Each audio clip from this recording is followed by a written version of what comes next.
Right guys, Palace preview, Crystal Palace against Watford at the weekend. And let's just start off by saying what a nice week it's been to be a Palace fan. In all honesty, I think this is probably the happiest I've been all season this week.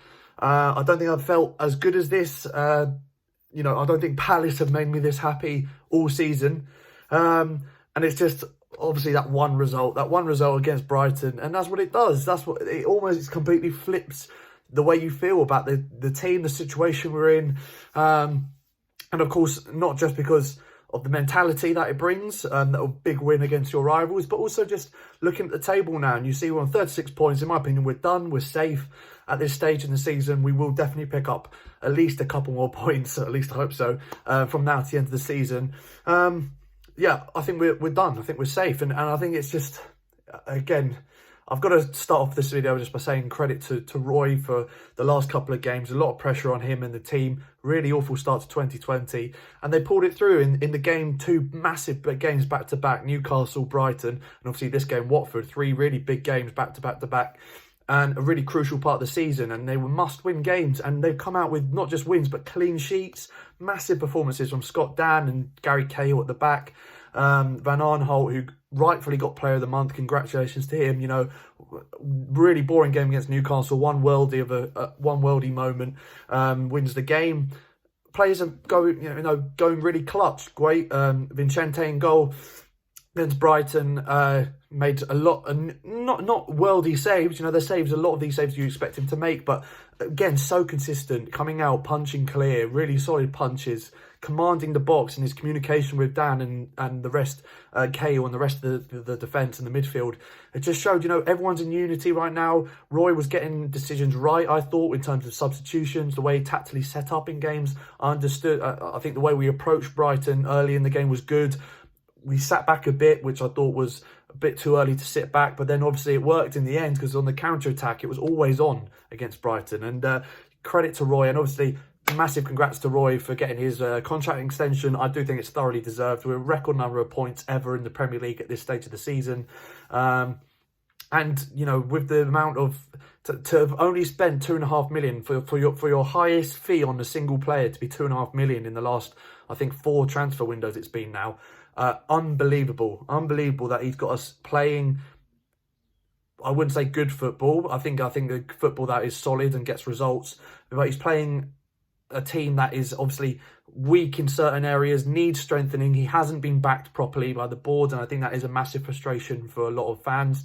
And he's still coming through and getting results, getting big results, and also, you know, obviously because the league isn't as good this year. There's been a lot of poor teams this year in the league. We're looking, you know, looking up there, and we're single figures in terms of, you know, trying to aim for that 7th spot, that 8th spot it would be now, and a Europa League qualifying place. So massive congrats to Roy. I think it's thoroughly deserved. And people who are giving him stick at this point, you know, we can all be frustrated with some of his in-game management, his tactical setup, why he's picked this player in the starting lineup ahead of another player, why, you know, frustration that he doesn't change up tactics for certain games. There's a lot of things you can get frustrated at Roy about, but at the end of the day, you've got to look at the table, look where we are right now, and, you know, what more do we expect as Palace fans from him, realistically? When you look at where we are right now, looking on 36 points, looking up the table rather than behind us, what more can we really ask for, you know? And there's still a outside chance of us getting in a Europa League qualifying spot. So anyway, that's my little bit of an introduction into the preview. Let's get on to this game, Watford. Now, obviously, this is, as I mentioned, the 3rd game in those run of back-to-back games that were winnable and massive games in terms of our season. Getting wins against Brighton and Newcastle does take a bit more pressure off of this game because we are now in a very good spot in the league. I think we're safe, as I mentioned already. But that being said, of course, it is still a game that, you know, you've got to really focus on and put a lot of attention into, because Watford, of course, are fighting for their lives down at the bottom. And they have also come off the back of an incredible 3-0 win against Liverpool. No one was expecting that. I think a lot of people were, you know, tipping Liverpool to go invincible, and if they were to lose, they were looking at that Manchester City game coming up in a few weeks as the game that, you know, Liverpool were going to lose in, if you know, for people who did think that Liverpool were going to lose this season. Definitely wasn't going to be this Watford game, especially the way I think they played, the way they cruised past. They've beaten every Premier League team this season at some stage, and you just felt they were going to cruise on again. But, they've been off the ball for a few weeks now, Liverpool, and Watford definitely capitalised. Sarr hitting form at a good time in the season, especially with De La Feu going off injured. That's going to be a big miss for them. So the fact Sarr then could have got a hat-trick, probably should have got a hat-trick in his mind, that's massive. You've got Dean, who's obviously, as frustrating as he is, or as annoying as he is to Palace fans, you've got to admit he's a good leader. He's a very good captain for Watford, a legend of the club for them. So he'll always come through and be someone you can rely on. They've got big figures, Doucouré is obviously on his day an absolutely incredible player. And then at the back they've got experience as well. And Foster in goal is always reliable. They've got very solid players in down the spine of the pitch, and young players in good areas like Hughes. And as I said, Sarr. They've got young, exciting players out wide, and they are a good team, Watford, and they've obviously been struggling. And I was going to say this is a good time to play them because of Pearson getting that early manager bounce that you always see in teams down at the bottom. There always seems to be that manager bounce 9 times out of 10. We've experienced it definitely under Pardew, under Allardyce, under Roy Hodgson as well. We've been very lucky with our terms in terms of turning our form around under a new manager. But then, of course, they've just come off the back of a 3-0 win against Liverpool. So you do worry about that. They had that bounce, they dropped, and now they went back into the bottom 3. Really poor run of form. Some big defeats in there as well, and then now they've just beaten Liverpool, and you feel like this could be that downward curve is now starting to plateau, and they're going on an upward curve again. So hopefully we sort ourselves out for this. Their major threats, as I mentioned, will be Sarr, in my opinion.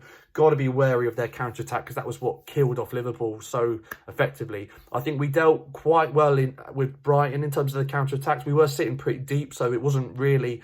There weren't really too many counter-attacks going the other way against us. The one main one was that massive chance that Solly March had in the first half that he obviously put into the side netting. And that was a really good counter-attack from Brighton, actually. And they probably should have put it away.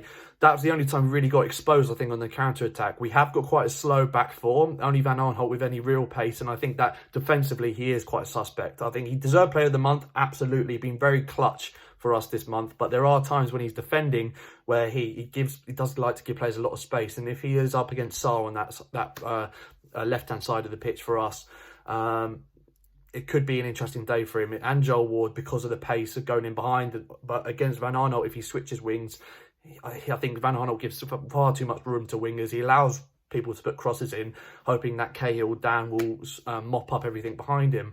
I think he doesn't take responsibility into his own hands enough, in my opinion. He's got to take those defensive roles by the scruff of the neck, and really go at the players and try and, lead defensively from the front, like Cahill does, like Dan does, and Ward. I think all of them really go at it defensively, and I think Van Aanholt backs away too much. On our side of things, Benteke, obviously hoping that he can continue his good form. I think that although he hasn't scored, he's done everything but score. He's been almost perfect in every other area, in my opinion. His link-up, his assist to I was beautiful, really great vision. His link-up play, he's been, last few weeks, especially against Newcastle, actually, he's been winning everything in the air. His flick-ons have been brilliant, but no one's running in behind him or anticipating the flick-on enough, and that's what's frustrating. That's what people almost blame Benteke for that, when it's not really his fault. There's a lot of things to be annoyed with in terms of Benteke and his finishing. His finishing's been atrocious. His confidence is absolutely gone in front of goal, and it's clear to see, and that is obviously been the story of the last few seasons for Benteke. But where he still thrives and where he still is, I think, doing very well on the pitch is in those areas just off another forward like Ayew or Zaha coming into the inside forward role. Those flick-ons, the ball's into his chest where he can bring it down, lay it off to another player, and then build attacks. He's been brilliant in that department, and he has to do the same again against players like Cathcart, Koulibaly, Kabasele. There are players like that. It's going to be a physical battle, and we need Benteke to continue his form and also carry on. It'll be interesting to see if Luca does play. I feel like carry on with the same team. If it's not broke, don't fix it. And Zaha, Watford fans love to hate Zaha, so it'll be interesting to see what sort of response reception he gets. For me, I'm going to carry on with our good form, and in terms of the score prediction, I'm going to go with a 2-1 Palace win, but I wouldn't be surprised if Watford, after that Liverpool result, do get something out of this. It will be a very close game, but a game where there's no pressure on us now. I'd like to think that we have our mentality now going up the table, and that Roy is trying to embed and instill a belief in the players now that, look, eighth spot is just there. We can make that, and I don't think he'll be focusing on that at all. But I really hope the players try and see that as a goal and go for it. Go for it. So that's my thoughts on the game. Obviously, comment your thoughts down below, guys. Thank you so much for the support. You could tell by my reaction to the Brighton game I was very happy with last week. It's been a great week. Let's have some more positivity in the chat going into this one. Watford fans, let me know your thoughts in the comments down below. Love to know how you think the game will go, and obviously your predicted 11s and score predictions as well. It's always going to be a feisty one against Watford. There is a bit of a history between us, and I think it'll be another feisty encounter today at the weekend. Sorry, it's very physical. And we'll see who comes out on top. Hopefully it's Palace, and hopefully we continue this good run of form. Let's go.